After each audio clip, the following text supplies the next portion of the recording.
the first thing we want to talk about is converting text to outlines. And as with everything, there are some advantages and disadvantages of doing that. The way we do that is we simply select the text with one of the selection tools, and we go up under Type, Create Outlines. There you have it. Type, Create Outlines, and it's one of those handy shortcuts to learn. Command Shift O. And then what we have is, instead of type or a font, what we have very simply is points and paths in the shape of letters. Now, the positive of that is that, when you go from one computer to another computer, if the same font is not on the second computer, it'll generally, in most applications, want to substitute and change the font. And if you have something, let's say like this Asian looking font, something that's very distinctive, decorative or otherwise, then it would dramatically change the look of your piece of artwork. So by converting it to outlines, the computer does not have to have the font loaded any longer to display the type properly. If there are any disadvantages, it is simply that it's no longer type that can be edited. We can change the color, we can make it bigger and smaller, we can rotate it like a graphic, okay? But we can't change the spelling and we can't change the type style. Another advantage, however, is it lets us customize the type. What I mean by that, since it is now just points and paths, we can go in and do things like this. Notice I will select just part of this letter, and then I can either pull it, you see, or this is a good use of the left and right and the up and down arrow keys on your keyboard. And you can see I'm pushing the up key, and there we have it. And so we can do some pretty neat things with customizing type. You see? Okay? And it can be a lot of fun.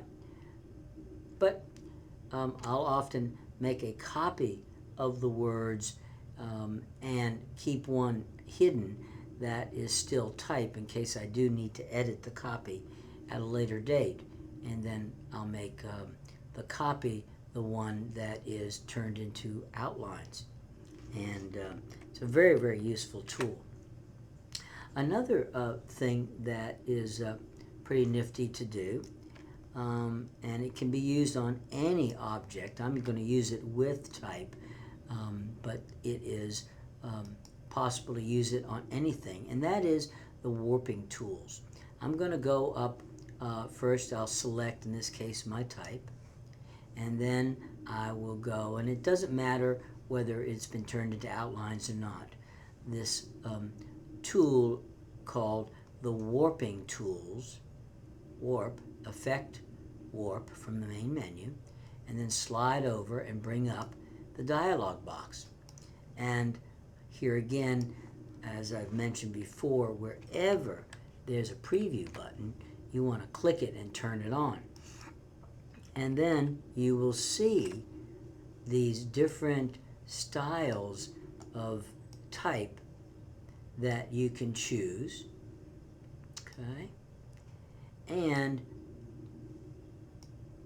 then notice that all of them can be edited or customized with these sliders.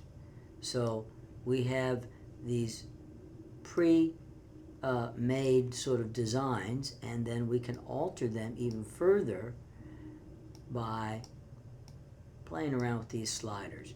And if, in fact, you utilize this on text, let me remind you of something. Generally, if you've got words on a page, it's because it needs to be read.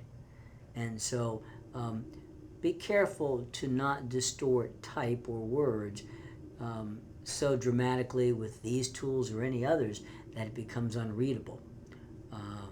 So that's just a little design hint. But there you have it, and we can say OK to that, and there you are. So create some pretty cool effects. All right, a couple of other things that I want to talk about, and one of them is using the guides. The guides, which are non-printable lines that we use to keep things organized and aligned properly on our page. And with many of our projects, we also want a half-inch margin and a border. So I'm going to show you these things, and I'm going to create a new clean page. File, New, and I'm going to pick a horizontal letter size page. Okay, and I want to bring over the guides and utilize them, but you can't bring up the guides unless you first have the rulers. So I'll go View, Show Rulers, Command R. It's another very useful shortcut. Show Rulers, and now you see we have these numbers and rulers along the the top and along the left side. And if we put our cursor right up in there where those numbers are in the rulers and click and hold the mouse and drag, what we can bring down onto our page are these guides, and we can do as many as we want. They're not going to print. They're here to help us organize our page. And typically Illustrator has them locked by default. So when we draw them or create them, they are generally always locked in place. So to move them or to delete them, we go again under View in the main menu, down to Guides, we slide over, and you can see here that they're locked. So I can unlock them. I can completely get rid of them, clear the guides. And another very useful handy shortcut is hiding the guides. I often use the guides, but there'll be times when I want to see my page free and clear of them, so you can turn them on and off without actually getting rid of them. And that's Command:. That's also a very useful shortcut. So I'm going to clear the guides. Actually, I'll show you. I'll unlock them. And now with the black arrow, I can go in and select them and move them or just delete them. So you have to unlock them to accomplish that, okay? All right, now I want to show you how to do the half-inch border and margin that we typically use in our projects. And I'm going to pull over 4 guides marking off the half-inch blank margin area that I want left if we're moving forward with a project. So first I'm going to over here, it doesn't matter what order we do these. I'll go to the left side, hold my mouse, and bring one over at a half-inch. Now notice I'm looking very carefully up here as to where it's being lined up, and so you need to make sure that you're at a half-inch. Go get another one, drag it all the way across to the other side. There we go. Okay. Then I'll drop one down to here at the bottom, pull another one down from the top again, and I almost put it in the wrong place. There we have it. So now my guides clearly mark my half-inch border area.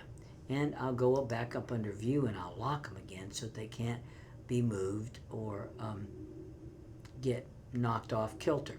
So I'll lock the guides, and there they are. Okay? And now I can draw, let's say, a rectangle right here. And there is my rectangle. Put some color in it, and there I have my image area. and I can also put a stroke on it, which would be typically I tell students to put a 2-point border. It can be any color. I'll make it a little bit thicker so that you can see it. And there we have a canvas ready to go for one of our projects. And I think that hopefully that makes that pretty clear. Okay.